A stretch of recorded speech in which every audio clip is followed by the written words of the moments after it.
Today, Friday, 14th of March 1975, Head of State General Yakubu Gowon opened the 8.5 million naira Peugeot car assembly plant in Kaduna, northern Nigeria. It is a predecessor to the 11.5 million naira Volkswagen plant Gowon will open in Lagos next Friday.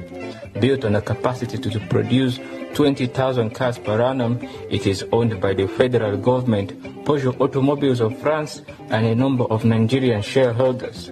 Today, March 21st of 1975, Nigerian Head of State General Yakubu Gowon opened Nigeria's second multi-million-pound motor plant at a site on the outskirts of Lagos.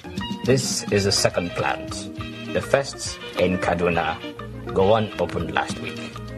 The 11.5 million naira plant is expected to have an initial production rate of 60 cars a day. Rufai, before I take your comment on this story, we'll have to go on a short break, but how amazing were those plants? We'll take a short break now, and when we come back, What's Trending on the Morning Show will continue. Stay with us.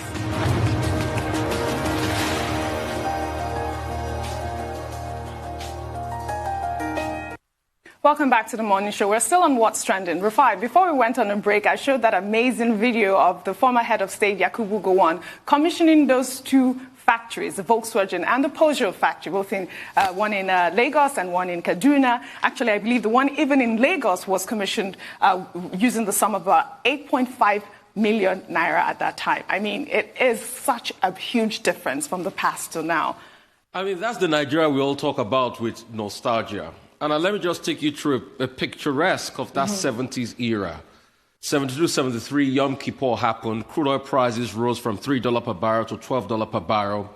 There was a boom in Nigeria economy. We had just come out of a war. Nigeria had money. That same Yakubu Gowon was attributed to have said, the problem is not money, but how to spend it. A lot of people are disputing that today, that do we still have that money? There was a third industrial plan going on. Factories came in. We had Peugeot Automobile of Nigeria. We had Volkswagen. That Volks bus stop is still there today in Lagos, around Sele Jesha area of Lagos. It's not working any longer. It's all gone. It's all gone. Nigeria had so much money. Then we had the cement armada. It was in that same 70s, we started wasting money in this country. Corruption started. 250 ships parked at the ports, brought in cement. Nothing to show for it. It was that same 70s we had the Udoji Commission review civil servant salaries, and they paid workers something called the Udoji Awards. That same 70 was so glorious, but we never saved. And guess what ended it? We had a recession. In 83, once crude oil prices fell, we had a recession. And guess what we did? We blamed others for our problem, like we constantly blame people for our problem. We blamed the Ghanaians, and they said Ghana must go. So we packed them up on our borders and drove the Ghanaians out, not knowing that our ineptitude, massive corruption had killed us in this country. We tried to wriggle our way back. Then we went to steel. 83, 84, we set up DSC, Delta Steel Company.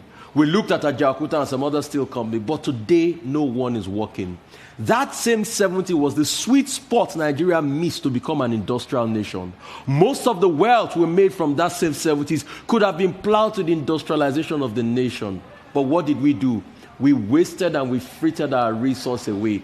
Corruption was on the high, and we never looked back. Once we returned to democracy, there was massive corruption in this country. I just pray we get a chance again at victory. And what we will do with this chance will matter a great deal. Because Nigeria is a country that knows how to waste its opportunities. That's why where we are today, we wasted that swinging 70s. There was so much money. Let's not forget, in that same decade, that's when we set up the NNPC. Because there was money. But what did we do to it? Per income capital in Nigeria was $1,000. Rose from about $600 to about $1,000. Unemployment rate was less than 10% in that same 70s. The problem was not money, but how to spend it. But how did we spend the money? Wastefully and stupidly. Well said, Rufai. Dr. Abati, your